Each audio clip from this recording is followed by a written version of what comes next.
रेवाड़ी जिले की आरक्षित सीट बावल विधानसभा से टिकट कटने के बाद पहली बार कैबिनेट मंत्री डॉक्टर बनवारी लाल का बयान सामने आया है, जिसमें उन्होंने मीडिया से बातचीत करते हुए कहा कि टिकट किसी एक को ही मिलनी थी। पार्टी संगठन ने इस बार डॉक्टर कृष्ण कुमार पर विश्वास जताया है। हम सभी कार्यकर्ता मिलकर चुनाव में प्रत्याशी डॉक्टर कृष्ण कुमार की मदद करेंगे और उन्हें जिताने का काम करेंगे। चुनाव के मद्देनजर कुरुक्षेत्र में पीएम नरेंद्र मोदी की रैली के सवाल पर डॉक्टर बनवारी लाल ने कहा कि मोदी ने कार्यकर्ताओं में जोश भरकर चुनाव में मजबूती प्रदान की है। प्रदेश के कैबिनेट मंत्री डॉक्टर बनवारी लाल ने मीडिया से बातचीत करते हुए कहा कि टिकट देना पार्टी हाईकमान का काम है। वह किसको टिकट देती है किसको नहीं, इससे कोई फर्क नहीं पड़ता। पार्टी ने डॉक्टर कृष्ण कुमार को अपना प्रत्याशी बनाया है, हम उनका स्वागत करते हैं। टिकट वितरण के बाद पार्टी में रोष पैदा होने के सवाल पर उन्होंने कहा कि सभी पार्टी कार्यकर्ता एकजुट होकर चुनाव लड़ेंगे और भारी मतों के साथ जीतेंगे। उन्होंने कहा कि भाजपा प्रदेश में तीसरी बार सरकार बनाएगी। डॉक्टर बनवारी लाल ने केजरीवाल की जमानत पर कहा कि हर पार्टी अपने हिसाब से प्रचार प्रसार करती है। केजरीवाल भी अपनी पार्टी के लिए प्रचार करेंगे तो उन्हें फायदा होगा। कांग्रेस के 70 पार वाले बयान पर उन्होंने कहा कि हर पार्टी अपना टारगेट लेकर चलती है। कांग्रेस भी अपना टारगेट लेकर चल रही है, लेकिन प्रदेश में तीसरी बार भाजपा की सरकार बनेगी। वहीं बावल से भाजपा प्रत्याशी डॉक्टर कृष्ण कुमार ने कहा कि वे पहले स्वास्थ्य विभाग में सीएमओ रह चुके हैं और अब निदेशक के पद पर थे। स्वास्थ्य विभाग में रहते हुए उन्होंने कोरोना काल के दौरान लोगों की काफी मदद की थी। पार्टी के आदेश पर उन्होंने अपने पद से इस्तीफा दे दिया था। उन्होंने कहा कि पार्टी संगठन और केंद्रीय राज्य मंत्री राव इंद्रजीत सिंह चाहते थे कि मैं बावल से चुनाव लड़ूं, इसलिए पार्टी ने मुझे उम्मीदवार बनाकर चुनाव मैदान में उतारा है। खबरनामा हरियाणा के लिए रेवाड़ी से राजेश शर्मा की रिपोर्ट। तो टिकट देना पार्टी हाईकमान का काम है, तो किसको टिकट देती किसको नहीं देती।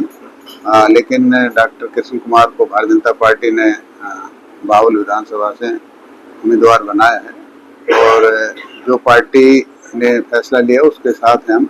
और पार्टी ने पिछले 10 साल में बावल विधानसभा को जो मान सम्मान दिया है, मंत्री पद भी दिया है, उसके साथ साथ 10 साल के अंदर जो बहुत सारे विकास कार्य इस क्षेत्र के अंदर हुए हैं, तो मैं सरकार का भी बहुत बहुत धन्यवाद करता हूं। और अभी चुनाव प्रक्रिया शुरू हुई है, नॉमिनेशन फाइल हुए हैं, अभी स्क्रूटनी हुई है, विड्रॉल होंगे और उसके बाद प्रॉपर चुनाव चलेगा और उसमें हम प्रयास करेंगे पूरी तरह से कि भाई हमारा जो उम्मीदवार है उसको हम जिता कर भेजें। देखो, ये बात तो ठीक है कि नए उम्मीदवार हैं, लेकिन पार्टी के सभी कार्यकर्ता मिलकर के हम काम करेंगे और निश्चित तौर पर जब हम सब मिलकर काम करेंगे तो भारतीय जनता पार्टी क्या यहाँ से विजयी होगी और प्रदेश के अंदर तीसरी बार भारतीय जनता पार्टी की सरकार बनेगी। देखो, ये तो राव साहब से पूछो तो अच्छी बात है, मैं तो क्या बता सकता हूँ। जिस तरह से सभी जितने प्रत्याशी अभी उतार रहे हैं उन सभी का विरोध हो रहा है, तो किस तरह से मैनेज कर पाएगी पार्टी?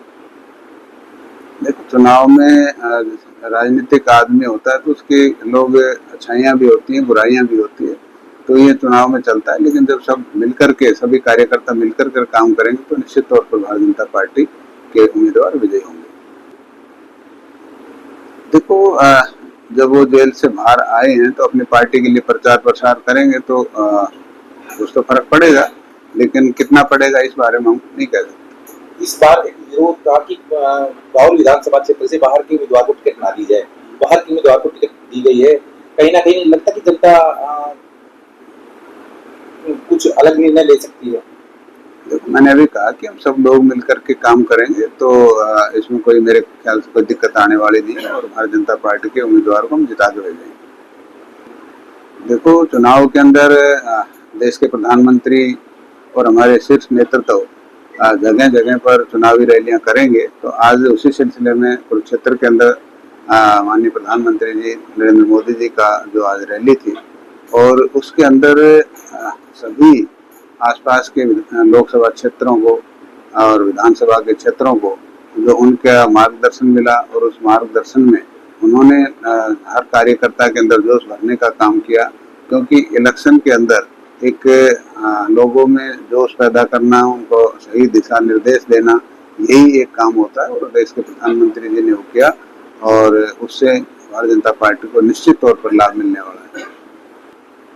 देखो, तो चुनाव के रिजल्ट के बाद ही पता लगेगा, लेकिन हर आदमी अपना टारगेट रखता है, बड़ा रखता है ताकि हम उसके नज़दीक पहुंच सके, तो ये तो चुनाव में चलता रहता है। मैंने भारतीय जनता पार्टी के प्रत्याशी के रूप में कल मैंने नॉमिनेशन फाइल कर दिया। इसमें भारतीय जनता पार्टी ने मुझे अपने विश्वास पात्र समझ के मुझे टिकट दिलाया और इसमें हमारे आज हमारे अग्रवाल के बड़े लोकप्रिय नेता माननीय राव इंद्रजीत सिंह इनके सहयोग से और इनके आशीर्वाद से मुझे टिकट प्राप्त हुआ है। तो मैं सभी अपने जनता से अपील करना चाहूँगा कि इतनी बड़ी पार्टी का लोगों ने भारतीय जनता पार्टी ने मुझे टिकट दिया है तो को भरोसा करके दिया है, तो आम जनता के बाउल की जनता के भले के लिए जितने भी मेरे द्वारा कार्य किए होंगे मैं उनको भली बातें करूँगा और बड़ी जिम्मेदारी से करूँगा। और बतौर मैं यहाँ पे सीएम हूँ, दोनों बार रह चुका हूँ, 2 साल एक बार 1.5 साल एक बार कोरोना काल में मैंने काम किया है, तब भी मैंने पब्लिक की सेवा ही की है। तो मेरा उद्देश्य ये है जितनी आम जनता की गरीब अमीर हर तरह की जितनी मेरे से बन सकेंगे मैं सभी की सेवा करूँ। मेरे को बिल्कुल मालूम नहीं था क्योंकि मेरे को तो करीब 32 साल की मेरी नौकरी हो चुकी है। अभी मेरा डायरेक्टर हेल्थ सर्विस से प्रमोशन हुआ था, सब कुछ थी, तो मुझे तो आला कमान और राव इंद्रजीत सिंह जी हैं, इन्होंने मेरे पे भरोसा जताया कि आप डॉक्टर साहब आप जैसे अच्छे लोगों की जरूरत है, आप आओ। तो मैंने उनके आशीर्वाद से उनकी बात मान के तो मैं उनके राजनीति में आया। तो राजनीति में मेरा उद्देश्य यही है कि जनमानस और गरीब की सेवा करें और लोगों के मैं आवाज़ उठा उसको बाउल हल्के की आवाज़ उठाऊँ और विकास करना चाहूँ। तो अभी तक तो मैंने कल नॉमिनेशन भरा, मैं काफ़ी गाँव में गया तो इतना कोई डिमांड नहीं रखी, फिर भी प्रायोरिटी मेरी जैसे स्वास्थ्य, शिक्षा, बेसिक रोड, इंफ्रास्ट्रक्चर, जल की, बिजली की जितनी मूलभूत सुविधाएं जो आम नागरिक को दी जाती हैं मैं सभी का ध्यान रखता हूँ।